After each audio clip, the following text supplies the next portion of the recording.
Hi, I'm Derek Coates with Dormicaba. Today we're talking about the E7900 series lock and all the dress plates, wrap plates, custom strikes, things like that we have. Now, in front of me, I've got a lot of options here. I want you to know that this is actually just a small sample of what we actually have for this. These are the basic ones that are in the price guide. We'll cover most of your needs, but in the price guide, there's also in that list a little drawing that shows measurements based off the lever, up, down, left, right, all that. So you could give us specific measurements and we could find maybe a better dress plate when you have that odd lock you're trying to cover up with this one. You know, this lock's a decent size. It will cover a lot of things, but there are some locks on the market that are a lot bigger than it. For example, the AD400, if you were changing it out, the inside housing needs a dress plate this big to cover it up. Now, these plates have a finished side and a non-finished side. My writings are on the non-finished side, so it's not polished and all, it's real rough. There's a nice finished side to it. This plate is actually tall enough that it needs screws. So I've got 4 holes in the corners here that I would have to put screws in because the lock's not gonna cover enough of this plate to hold it flat on the door. You don't want to take a plate like this and put it on the door and not put the screws in, because over time the edges are going to start pulling away and somebody's going to cut their finger on it or something like that. So if it's got the holes there, it needs screws. Please use the screws. But for like the AD400, we've got this plate that I would be using for the inside. This plate is all I need for the outside. So, you know, it's not a really one size fits all, buy a big plate, try to cover everything up. We have plates really designed for this. So I would use this one on the inside, this one on the outside. Now, if I'm doing something like a Best YQ or an IDH Max, something like that I'm changing out, we actually have this plate. This one does need screws in the corner, but it's a lot smaller plate. It covers exactly that lock. You know, it covers up the lock and the paint lines that would be left behind. So more picture frames our lock to cover up what was there before.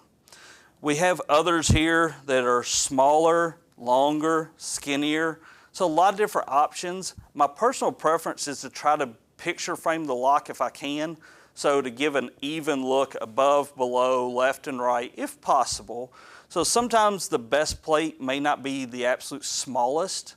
You might want to take one that's just a hair bigger because maybe it covers an inch above and an inch below the lock, but you find a plate that's the exact width of the lock and it looks a little off that way. Maybe you want to find one that's an inch above, an inch below, and maybe a ½ inch on each side, something like that, or an inch on each side. Kind of picture framing it, making it look good, because you know we all want to take pride in our work and have the best thing we can for it. But we also have things like this. This is a wrap plate. This is a mortise wrap plate. All these are pre-punched for this lock, so you don't have to worry about drilling it on site. But this right here is for a mortise plate. Sometimes the door's a little banged up, scratched up, so the best option is to use a wrap plate that actually fits over the edge of the door and completely covers it up. This one's got the cutout for the mortise cassette to go inside of it. It's got the cutout for the front and back of the lock and gives a nice clean look. It does have corner holes to put the screws in. Now, while I'm on this topic, I want to give a word of caution. When you're going to an existing site and taking a lock off the door, you know, doing a site survey, okay, this is the lock that's there, I can replace it. If you walk up to a door and there's a dress plate already there, or especially if there's a wrap plate already on that door, please, please take that off the door. Look at what the door looks underneath it. Better yet, do a mock-up with the lock so the customer can see what it looks like on there. But the reason I say take it off, especially if it's a wrap plate, I came across a project a few years back. There's a wrap plate on the door already, so my spidey senses went off. Pulled it off, looked under it, and this was a door that was a standard double bore door. I think it was a 4-inch on center double bore. They wanted to add a mortise lock to it. So instead of doing it properly, they pulled out the Sawzall. They cut a 5-inch by 8-inch section out of the edge of that door right there in the middle. How did they fix it? They put the lock on a wrap plate similar to this one for their lock and mounted it to the door. The only thing actually holding that on the door were these 4 little corner screws. That plate was the only strength the door had. Good swift kick on that door, they'd probably been in there real easy. So what I'm trying to get across is take that off, look at what the condition of the door is underneath so you know what you're getting into.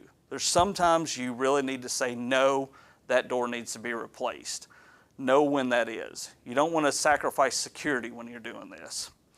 We also have a wrap plate here, and this one's got the nice little vinyl covering over it that needs to be peeled off at the site just to protect the finish. But this is the cylindrical version, so just like that one, it's just made for the cylindrical version of the lock. Pre-punched for everything. So that's an option. We also have different strikes here.